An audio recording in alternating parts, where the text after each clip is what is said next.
Okay, first of all, I'm obviously still alive. After the pizza delivery incident, I decided not to go to the police. I really didn't think they'd be able to do much about it, and also feared it would further upset the individuals that are harassing me. I became absolutely panicked and didn't sleep after getting that pizza. All I could do was worry about the future and try to come up with ideas when it came to how I could protect myself. I have some family and a few friends in the area, and they would let me stay with them. But even if I made up a good excuse, I still felt like I could possibly be putting them at risk by going to their home. The next best option I could think of was to go stay at a hotel. I checked in on the 21st and planned on staying until the 23rd. That way, I would hopefully avoid whatever surprise was coming my way on the 22nd. I settled into a decent hotel. I'm not going to mention what my career is, but I make decent money. Also, I'm single, so that probably has helped pad my savings account. Still, I don't like spending unnecessary money, but this was important. I was trying to limit my risk in this situation as much as possible. The only reason I mention I make decent money is to give you an idea of why I made certain decisions. I checked into the hotel on the 21st. I was still on edge a bit, but it did give me a sense of relief. I was exhausted. After I unpacked, I watched TV for a while and fell asleep around 10 p.m. I was startled awake by a knock on my door. I nearly woke up to a panic attack. I checked my phone and it was just after midnight, meaning it was now the 22nd. I held onto my phone, ready to call for help, and crept towards the door. I checked the peephole, and there was a woman at the door. That gave me some relief, but I was still nervous. She appeared to be a hotel employee, and was holding what looked like some type of food. I opened the door and was cheerfully greeted by the woman. I asked her why she was at my room. She told me she was delivering room service to me. We went back and forth, but I declined whatever it was she was bringing to me.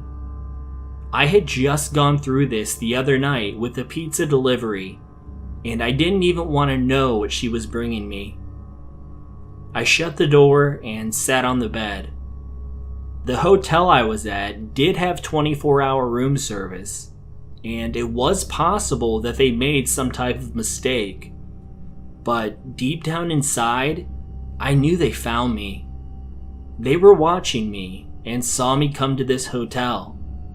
They knew my name and they were able to find out which room I was in. They ordered room service for me somehow, and I'm sure whatever was being delivered to me was some type of message. Thoughts were racing through my head as fast as possible, and I could barely form an actual thought. I ended up regretting not seeing what was being delivered to me. It made me even more anxious not knowing. Maybe it was something that could have given me a clue as to what I needed to do to stay safe. But I also wanted to create as much space as possible between me and the entire situation. I wasn't safe at home. I wasn't safe at this hotel either. I looked around the room to see if there was a camera or something spying on me, until I got a grip on my paranoia.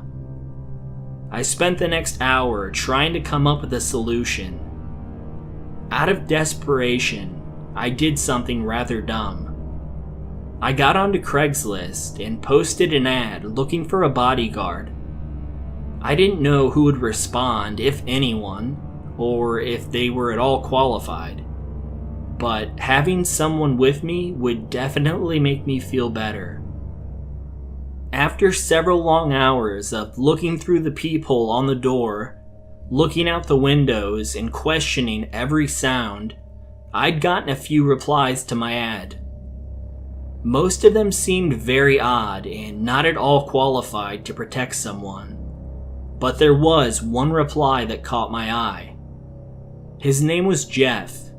He was 52 years old and spent years working as a bodyguard for some high-profile clientele. He's since moved on to being a private investigator. It seemed like a win-win. Not only could he protect me, but he could also use his PI skills to figure out what the heck is going on. I messaged him back, and we decided to talk more in the morning. I ended up calling him at 10 a.m. At that point, nothing bad had happened, but it was early in the day. I told Jeff everything about my situation. I told him I needed to be escorted to and from work and have him around while I was at home.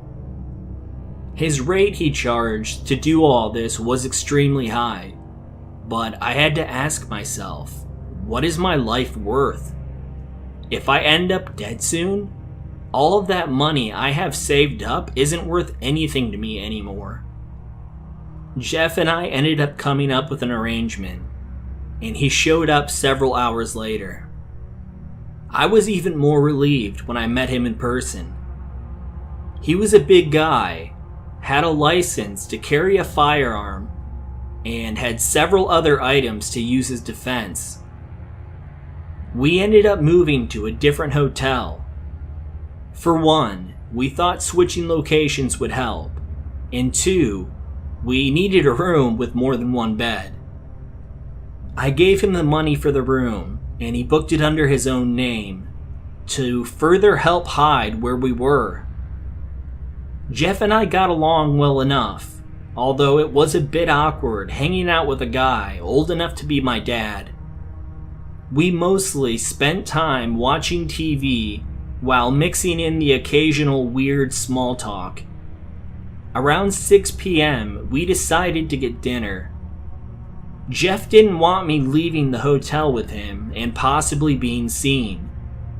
He also didn't want to go by himself and leave me alone and vulnerable. So we decided to order from this local Chinese place. Thankfully, with this order, nothing weird came along with it, and the food was actually quite good. The rest of the evening was pretty uneventful, peaceful even. Jeff was worth every penny to me because I finally felt safe for once. Around 11 p.m., we both laid down to watch TV and eventually fall asleep. The 22nd was almost over and nothing horrible happened. I decided that those guys were just trying to mess with me, scare me, and keep me quiet. And I was happy to oblige as long as it meant they left me alone from now on. Around 11:45, I began drifting off. I was in that state where I wasn't fully awake or fully asleep when my phone rang. I grabbed it and looked at who was calling. It was my mom. I immediately had a sinking feeling because it's very unlike her to call so late. I answered right away by saying, "Mom, what's wrong?" In a crying, hysterical state, she told me I needed to come to her house right away. I pried for more information, but she told me to just hurry and that she had to go. By this point, Jeff was looking at me with obvious concern on his face. I said to him, "We gotta get dressed and go. Something's happened." And within seconds, we were out the door. There's so much more I need to document and post, and I will as soon as I can. For now, I need to deal with what happened, if I can. I'll keep you guys posted.